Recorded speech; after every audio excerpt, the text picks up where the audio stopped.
Hey, everybody, and welcome to Real Supernatural Encounters. Today's story and topic has to do with being in the woods.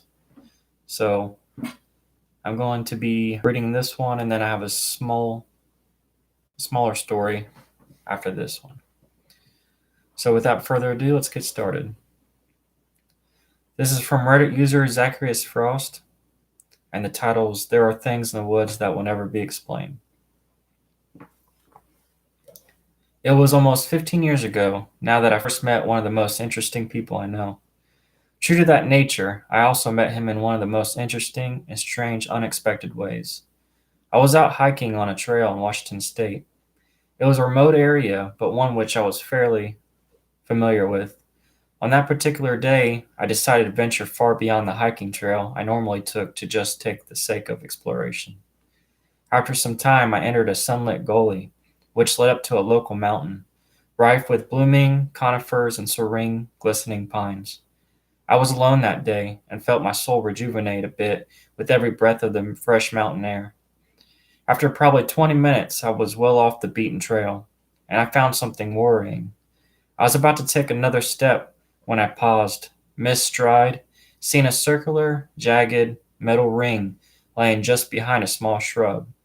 It was a good thing I didn't put my foot down, as the ring proved to be an improvised bear trap. "The hell you doing out here?" a gruff male voice suddenly shouted from somewhere unseen. I looked around, trying to find the person who had spoken, when he chose to step forward and reveal himself. An older man sporting a long gray beard then emerged from the brush. He had amber skin, long grayish black dreadlocks, and a scar on his right cheek. He wore a raggedy brown coat that looked hand woven and old jeans patched in multiple spots by mismatched fabric. His eyes burned like campfires, and his hands clutched a bolt-action rifle while his lip cradled a sizable wad of chew. "I asked you a question, son. What are you doing here?" After fumbling on my words for a moment, I was finally able to piece together a response. "I was just out hiking. Sorry, I didn't know anyone lived out here." The man seemed to silently inspect me for a moment. I felt my pulse soar in my chest as I wondered what he intended on doing. We were, after all, completely alone out here. "You see that trap back there, son?" He pointed to the same trap I had narrowly avoided stepping on a minute earlier. I nodded and swallowed hard. He tilted to the side and spewed out a mouthful of tobacco spit into the dirt. "Guess that means I gotta hide 'em better." He stared at me completely deadpan, and I felt my heart plunge into the depths of my stomach. I thought he was some maniac hillbilly cannibal hell-bent on having me for lunch then. But then he suddenly burst into a fit of raspy laughter. I was left there confused and partially horrified as the man continued to crackle for several seconds. "Oh, I'm just kidding, son." He wiped a tear from his eye and recomposed himself as I continued to silently debating whether or not I should run like hell. He slung the rifle over his shoulder and smiled at me. "Apologies, buddy. My wife always said my sense of humor was a bit dark." I eyed the man over and then all of a sudden seemed less sinister than he had a moment ago. There was a sense of jubilance in his gaze, like he was genuinely happy to see me. It's hard to explain, but it kept me from running. I forced a laugh out of myself. "Good thing for both of us, I guess. This hiking has given me a major case of swamp ass. Can't imagine I taste too good." The man burst out into laughter once more, and this time I joined in. In that moment I knew I had found a new friend. The man formally introduced himself not long after as Mark Hastings.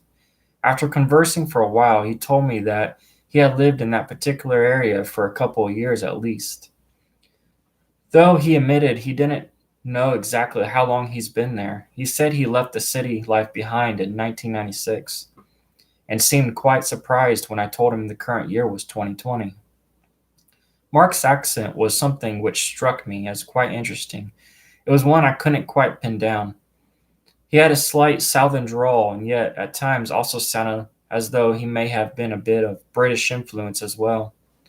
He pronounced words like again as again and had a strange vocal inflection.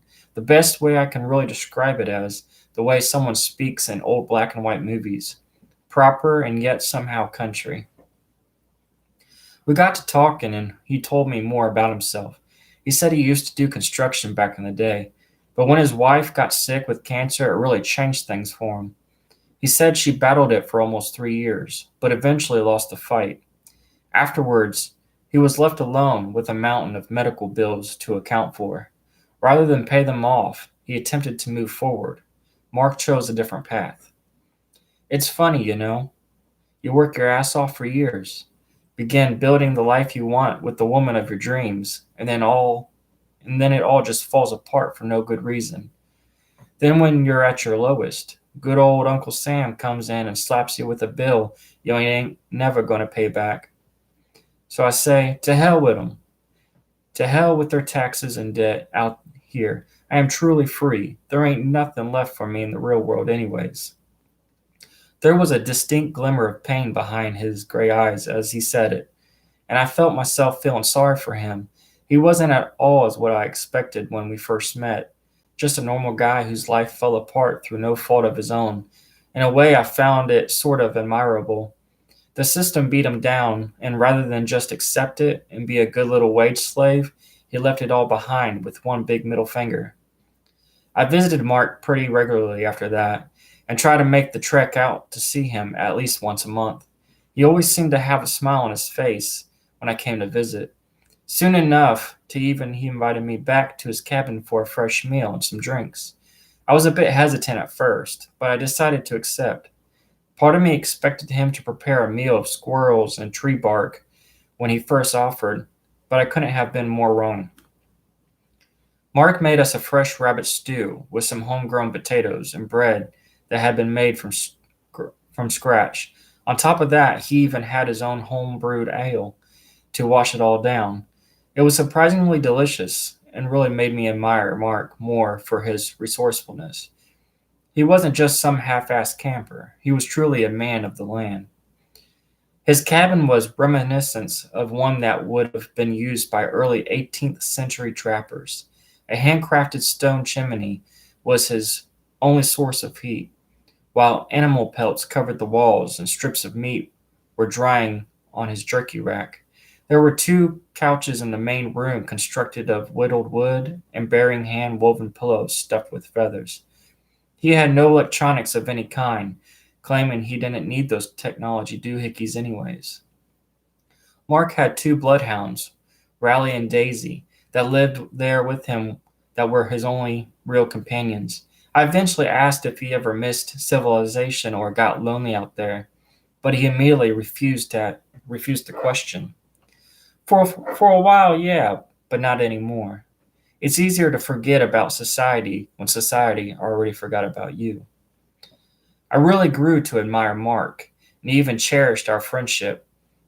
Over our many meetings, he would tell me stories about his life, told me about his businesses and his wife before she passed. The way he spoke about her in particular truly broke my heart. He was a man who met his soulmate and built a life he loved with her, only to have it all ripped away by the cruel hands of fate. More than anything, though, Mark was always ready to tell me how much he hated the government. I think that was what made me like him the most. One night, he and I were drinking some of his homebrewed honey ale and chilling around the campfire. He had just got done telling me a story about a 5 point buck that he had narrowly missed a few weeks earlier. He finished with admitting that he heard some weird loud noise from the woods that scared it off before he could fire. The detail got me thinking, and since I've always been a fan of the paranormal and whatnot, I figured I'd go ahead and ask him, "You ever seen anything really creepy out here?" Mark's eyes opened wide, and he immediately lowered the mug of his lips. He wiped his suds from his bushy beard and stared down at the campfire for a couple of seconds. I could tell you he knew exactly what I meant. He then chuckled and rocked his chair with a smug grin. "Zach, I tell you don't know creepy until you've spent some time out here." He then began to tell me a story when he had first began living out there. He said it took him close to a year to finally assemble his cabin, at least partially during this time. He and his dogs were living in a simple tent. Mark said that a couple of weeks after living there, he started noticing something odd. Every once in a while, he'd awake to find mutilated animals just outside the perimeter of his camp. Usually it was just small creatures like rabbits, birds, and squirrels, but it didn't stay that way. Over time, Mark began finding more and more corpses left at his camp. He thought it was the work of a puma at first, despite the fact that the corpses seemed to retain most of the meat. He quickly rethought that, though, when he found an actual puma corpse one morning. He said most of the animals had slash marks along their sides and necks, and many had been disemboweled. He began thinking it was the work of some deranged person, but even that thought didn't last long. One night, as he was preparing to turn in for the evening, he heard a rustling sound come from within the forest. He ducked down underneath some timber in hopes of catching a glimpse of the culprit. Both his dogs were already chained up for the night, so he knew it couldn't be one of them. A figure then emerged deeper in the woods. Mark said he didn't see the entire thing, but he could tell it was a bipedal and scrawny. I asked if it could have been a bear with mange, but Mark claimed it was way too skinny for that. He said it seen sick before. He's seen sick bears before, and they looked and moved nothing like that thing. Mark initially planned on trying to shoot it, but after seeing that, he admitted he didn't think that would have been a good idea. The creature dropped something on the perimeter, which Mark discovered the following morning was the corpse of a raccoon. The thing's head then tilted and appeared to stare directly towards Mark. They just stared there in silence for several seconds until the dogs began snarling voraciously from inside the tent. They must have caught its scent, and the thing suddenly crouched on all fours and dashed off back into the woods as the dogs went ballistic.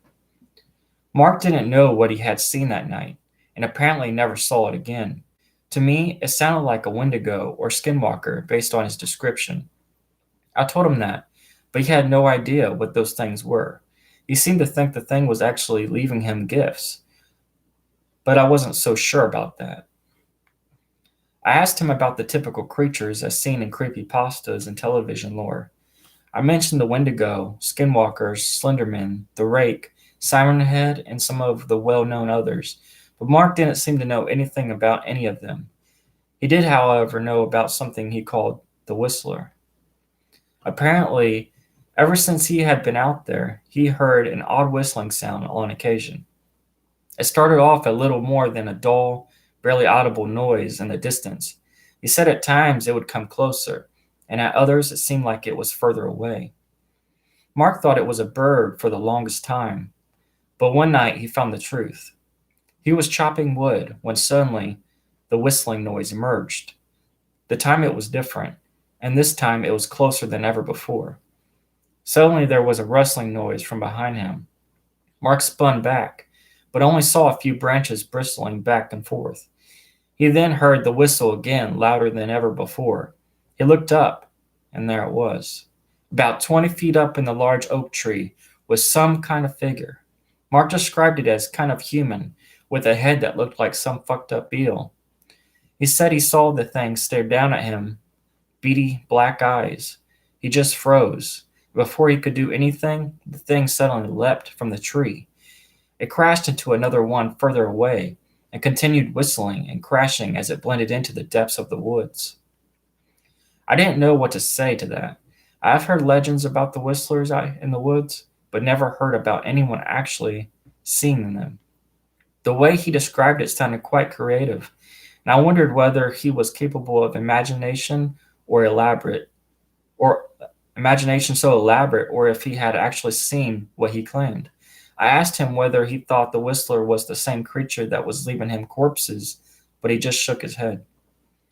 Without being prompted, he told me another tale about hearing voices in the woods sometimes. Sometimes it was that of an old man, sometimes that of a young girl, and sometimes it didn't sound human at all. I wondered whether my new friend was perhaps schizophrenic or suffering from some mental illness that caused him to hear these things. I obviously didn't tell him that, but his claims had to be met with some amount of skepticism. What do you think it was? Mark leaned back, and his head swiveled on his shoulders. No clue, son, and part of my hopes I never find out. He went on to explain that he continued hearing voices on occasion, but never saw who or what was making them. He seemed to think that all the voices were coming from the same entity, though. Without being prompted, he took the conversation in an entirely new, another direction. It's the goddamn government, Zach, messing with things they don't got no business messing with. He then delved into a conspiratorial rant about how the government, and specifically the guys in black trucks, that were up to some really shady antics. He said they knew about the gates in the forest and had been actively trying to open them. He didn't elaborate on what exactly he meant by that. You see them out there? You know, government, CIA? Mark looked confused. CIA? He asked. It was my turn to look confused then. Yeah, Central Intelligence Agency. You all know Men in Black, MK Ultra, and whatnot? Mark still appeared slightly puzzled. I didn't understand how a guy like him, who hated the government so much and to extreme degree, and apparently never heard of the mother of all conspiracy agencies like the CIA. He then seemed to have an epiphany, and his eyes lit up in recognition. Oh, yeah, I forgot about them. He then laughed and shook his head as he downed another swig of his ale. My memory ain't that of what it used to be, I'm afraid. God dang, how could I forget them? Well, in my defense, they don't carry no badges out here, and their vehicles don't exactly advertise who they work for. He paused and rubbed the back of his neck. But you've seen them out here. Mark met my eyes and nodded. Oh, yeah. Mark told me that one time he had been tracking an elk through the woods in late autumn. He followed the trail for a few miles when he suddenly heard a noise coming from a grove up ahead. It sounded nothing like the bear, though, and more like several people arguing. Mark crept slowly forward, taking care to not disturb the foliage and remain out of sight. After a couple of seconds, he saw the outline of several people emerge in the grove. One man was on his knees in the center, while four men in black suits surrounded him. The man was on his knees, had open wounds and bruises upon his face, and his clothing was torn and tattered. He was begging the others for mercy, but they didn't appear to be the forgiving type. Two of the men were speaking quietly to one another, while the other two stood watch over the apparent captive. The man on his knees was dressed in white, with Mark describing his clothes as looking like a surgeon's uniform, or maybe the attire of someone from an insane asylum. He listened but couldn't make out what the two other men were talking about, but they were clearly arguing. The man on his knees appeared to be weeping softly. Mark said he didn't know what to do, and before he could do anything, one of the two men who had previously been arguing stepped away. Without a word, a man stepped behind the captive, lifted a pistol to the back of the man in white's head, and pulled the trigger. Mark described seeing a splash of red, but said the weapon made a lot less noise than what he thought it would. The man in white went limp and fell face first into the dirt. Holy crap, I said, mouth full and agape as Mark concluded his story. I eyed him closely, but didn't see an aura of boasting in his eyes. They didn't twinkle like that of a man who tried telling a fabricated story to simply amaze or impress an audience. He didn't meet my gaze at all, as a matter of fact. He just collapsed in his hands in front of his mouth and stared into the campfire with a somber gaze. It was clear to me that what he was either an accomplished actor or what he had witnessed truly haunted him. Poor boy couldn't have been much older than you. I wish I would have done something, but I just ran. He shook his head and his eyes seemed to gaze over. I just stayed quiet, and as there was nothing I could think to say, after a couple of moments of lingering silence, Mark finally spoke again. Zach, I got to tell you a secret. He looked into my eyes, and I gulped down the lump in my throat. I don't particularly care for the government. I chuckled, and Mark let out a small laugh. I think you've mentioned that once or twice, I replied with a laugh. Yeah, suppose I have, but it's not just because the IRS is after my ass. It's because of the things like what I saw that day. It's because government corrupts by its very nature. It takes what it wants and destroys those who oppose it. Ain't no justice, no considerations, and nothing. you can do about it. Now, I don't know the details of what they're disagreeing on that night, but I can guarantee you that the boy didn't deserve what he got. I nodded, but wasn't entirely convinced that he witnessed what he thought he'd had. You sure it wasn't? You sure it was the government that did that? Could have been drug dealers or mafia? Mark hunched his shoulders and gave a snide chuckle. What's the difference? I chuckled, but didn't have a response. Well, I see why you think that, but that's because you ain't spent as much time out here as I have.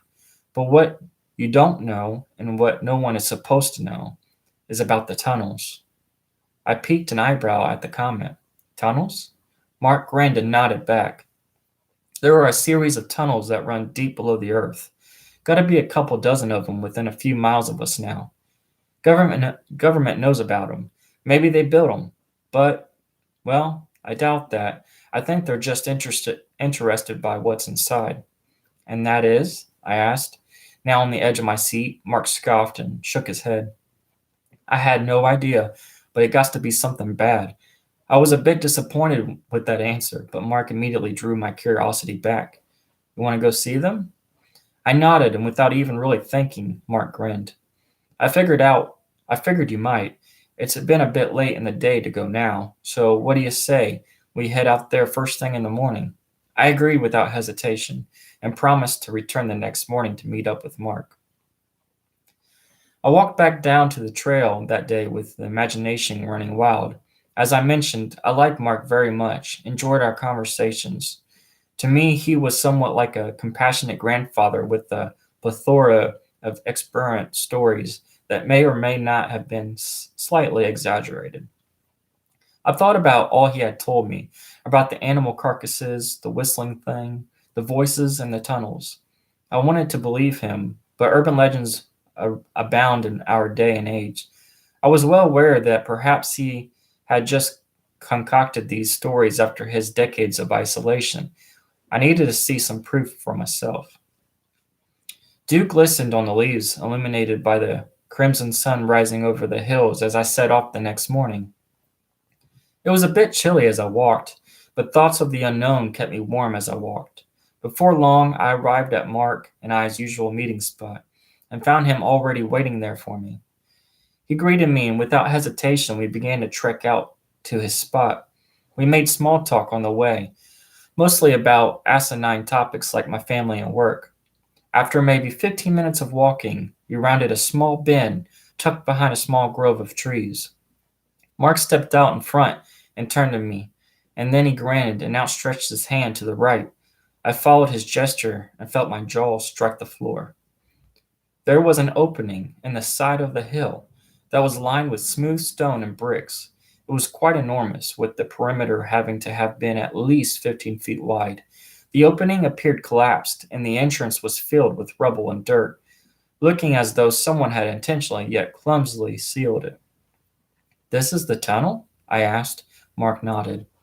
One of many, but it wasn't sealed up like the last time I was here. How long ago was that? Mark shrugged. Don't know, maybe a year or two? I looked back at the collapsed tunnel. It was clear someone had gone through a great deal of effort to construct it. But the construction didn't look like a mining operation. I'm no expert in mining or anything, but I can imagine that they would have spent some time laying brick and creating such a wide entrance. Maybe I'm wrong about that, but the more curious fact was why it had been sealed up. I thought maybe it was just vandals, and that's the explanation of somehow didn't satisfy. What's inside? I asked. Mark paused for a moment and stared towards the wreckage. He then shook his head and spat into the dirt. Bad things. I hoped he'd elaborate on that, but he didn't. I mean, it'd have to be for someone to steal it up like this, right? That's an impressive hole. Wouldn't have taken a great deal of effort. He was right about that, but I still felt there was information he was withholding from me. You think this is the government's work? Mark nodded. Not a single doubt in my mind about it. Mark's head then suddenly flicked to the side, and he stared out into the trees as if something had alerted him. I watched the color drain from his cheeks as his mouth pursed open. We should go. I don't I don't like lingering here for too long. I didn't argue, as clear as clearly as something had spooked him. He and I trekked back to his cabin, checking his snares on the way back. Mark found a pair of rabbits in his traps, and after swiftly snapping their necks, he slung them over his shoulder. We got back to his cabin, and Mark set to work on his harvesting the meat from the rabbits for a stew. I sat around petting Daisy and Rowley as they slobbered all over my knee and panted endlessly. I don't think I ever told you about the scariest part of living out here, did I? Mark asked. I looked up from the two dogs and stared at him, heart now beating with excitement. Mark sauntered over, carrying the meat of the rabbits along a clump of chopped vegetables with a clump of chopped vegetables. He dumped the plate into the swimming cauldron on the fire, then took a seat across the fire. I stayed silent as he stared down at the flickering flames in deep thought. There are things out here that people don't know about. Creatures, places, and things that would seem to defy all explanation. The advancement of society and technology has led people to believe they're safe. For the most part, they're right, so long as they stay out of the woods. Those things can't get them, but there is something that can. Mark paused and looked me dead in the eye. I call it the silence. He paused as if to allow the words to accumulate the dread he felt they deserved. I had an inkling of an idea where the conversation was headed, but just waited for him to explain. There's been rumors about it a very long time, and it's something that has been affecting humanity for centuries, if not millennia. People have only just begun to realize it, but if they knew the true extent of what's going on, well, no one would ever go into the woods again. He paused and leaned into the stir of the pot a bit before sitting back. People disappear, Zach. No reason for it, no explanation, and no bodies are ever found. The cases seem to defy all explanation, and it happens again and again. Mark then suddenly grunted and began rubbing his eyes. Damn smoke. Sorry, where was I? The disappearances, I replied. Mark seemed suddenly hesitant, as if he didn't know whether he should continue. Yeah, the disappearances. I don't particularly like talking about this if I'm being honest. It's not really my business, but you're a good kid, Zach. And I know you come out here a lot, and I'd be devastated if anything were to happen to you. Dread crept around me like dozens of little spiders scurrying on my flesh. I couldn't help but raise my guard and wonder where exactly this conversation was headed. Mark went on to tell me about this silence he mentioned. He said, if ever I was walking through the woods and everything went completely silent, I was to drop to my knees and put my face in the dirt immediately. He said to stay that way until sounds returned to normal. And what if the sounds doesn't come back? I asked, spine tingling with anxiety. Mark looked me dead in the eye, and his words offered nothing of comfort. Then God help you. He said no more about the subject, and I didn't push him on it. It was clear he really wasn't comfortable discussing it beyond the initial warning. If he had any theories about what was responsible, he didn't voice them. The whole conversation had given me strong missing 411 vibes, and I wondered whether he was referring to the same phenomenon. Both of us just sort of lingered in silence for a while as the stew finished cooking. A few minutes later, Mark leaned in and scooped 2 servings into bowls, handing one of them to me. The stew was delicious as usual, and I happily scarfed it down as Mark provided his hounds with their dinner as well, although didn't so much as nibble on his own serving. What do you know about mimics?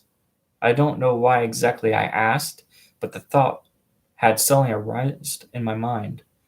Mark seemed to perk up, but yet stared back with a look of confusion that seemed to contradict his reaction. I'm sorry, what? Mimics, I clarified.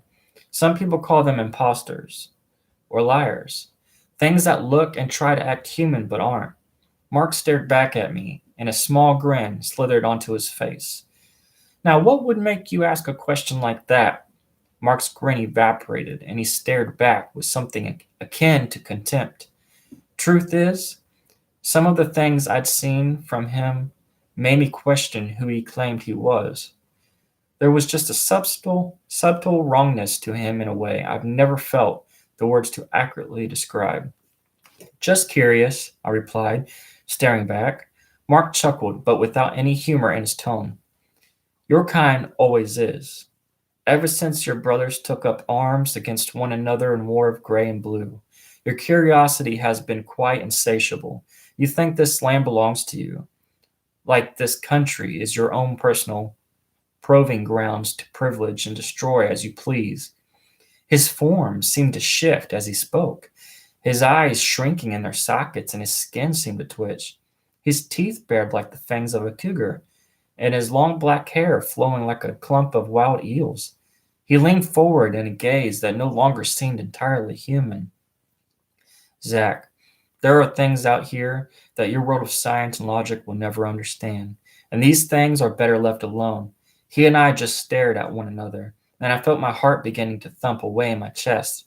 I thought about his words, the War of the Gray and Blue. Could he have been referring to the American Civil War?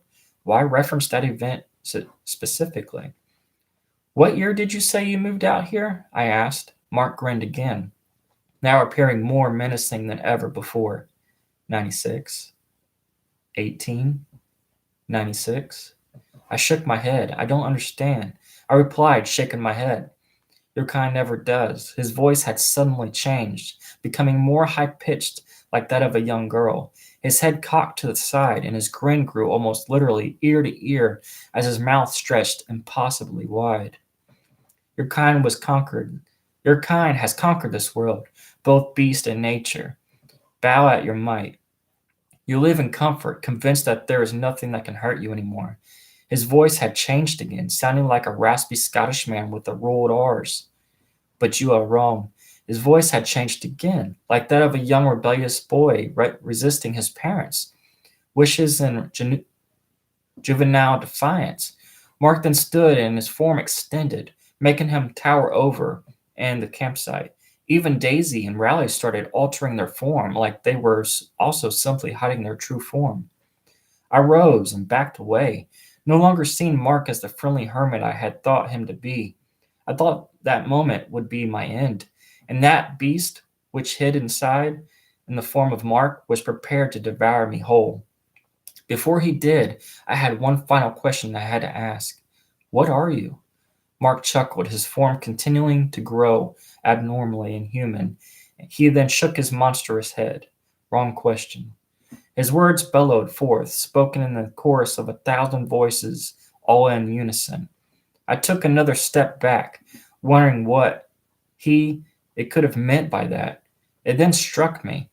What do you want? The thing I had once known as Mark stared down at me with an entirely inhuman gaze. To watch and protect. We stared at one another, and I attempted to understand what was happening. After all he had told me, and this time devoted to actually speaking with me, part of me almost wanted to believe his words weren't meant to reassure me, like he was conveying that it was me, or more generally, humanity as a whole, he wished to protect. After ruminating on it for a while, though, I don't think that's the case anymore. Why are you telling me all this? The thing I had once known as Mark grinned, as if that was a question he was wanting to hear. So that you can tell the world. And so I have. I left Mark and the trail behind, and I have not been back since. That's why I'm here now, to tell the world as the thing I once knew as Mark instructed me to do. I don't even know why or what exactly I'm supposed to be telling. Maybe that Mark is not human, and that there are things in the woods that will never be fully understood. Or maybe that he is watching, and something has given him a great deal of power for some reason. I wish I had more answers, but I had to share this, regardless of whether anyone will believe it. And needless to say, I don't think I'll ever be visiting Mark anytime soon. So that's definitely one of my favorite stories, and it's told by a legit person who had this experience. So definitely leave your comments and subscribe and tell me what you think about this story. I got one more for you. This one's a little bit smaller than the last, but it's similar. Get some water real quick.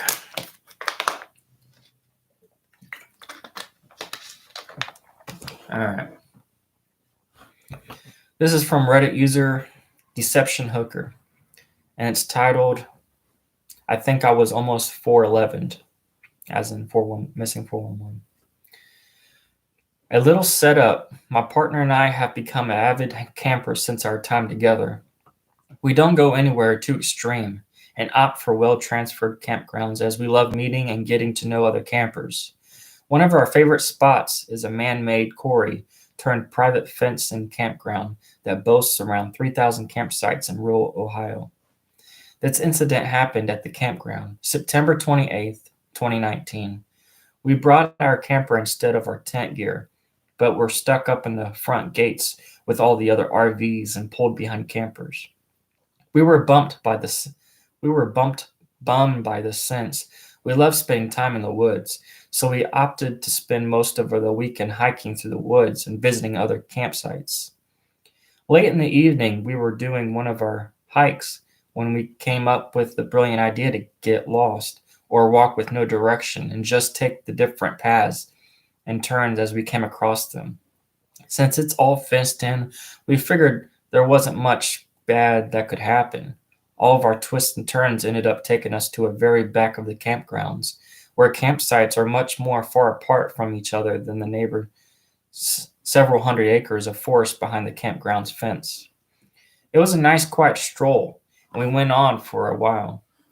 My partner noticed a porta-john and stated that he needed to make a stop.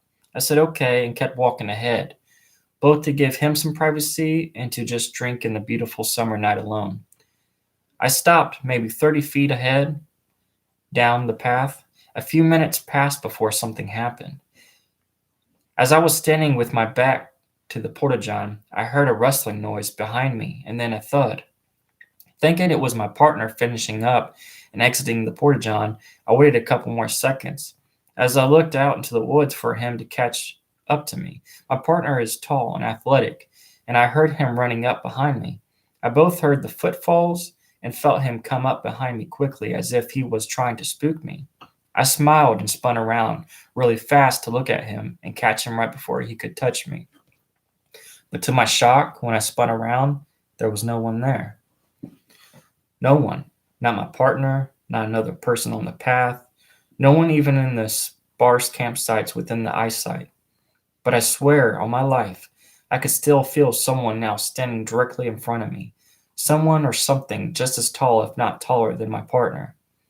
I know what it feels like to have him tower over me, and I felt that same sensation. I instantly dropped my smile and froze. I didn't know what to do. I felt like if I moved, I was in serious danger, and it felt like I suddenly couldn't hear anything. It felt like time stopped and I didn't even want to breathe. The air got heavy and tense, almost like it got very humid very fast, just as if it felt like the tension was at its peak. My partner exited the porta-john and loudly started talking to me while walking over. As soon as he was within 8 feet of me, the sensation of someone standing in front of me disappeared. The air cleared and the heaviness quickly dissipated. The whole incident could have been more than 20 seconds, but it felt so much longer. I said nothing and we continued walking, but shaken. I asked to head back to our camper. I genuinely believe that if I had walked just a little bit farther ahead, or if my partner had taken just a minute longer, I wouldn't be typing this. I grew up in the Pacific Northwest in Kitsap County, Washington. Since then, I have always lived on the edge of a body of water, mainly the Great Lakes, Erie, and Ontario. I currently live in the county that has been previously mentioned in one of the missing 411 cases. I am also of German descent. I can't help but feel I dodged a bullet that night, even though I had no idea what I could have been facing at that time. As I didn't discover the missing 411 phenomenon until this year, I'm grateful for my partner every day and view him as my protector. So, give me your comments on that. And I could say that the first story was my favorite, and I definitely like this one.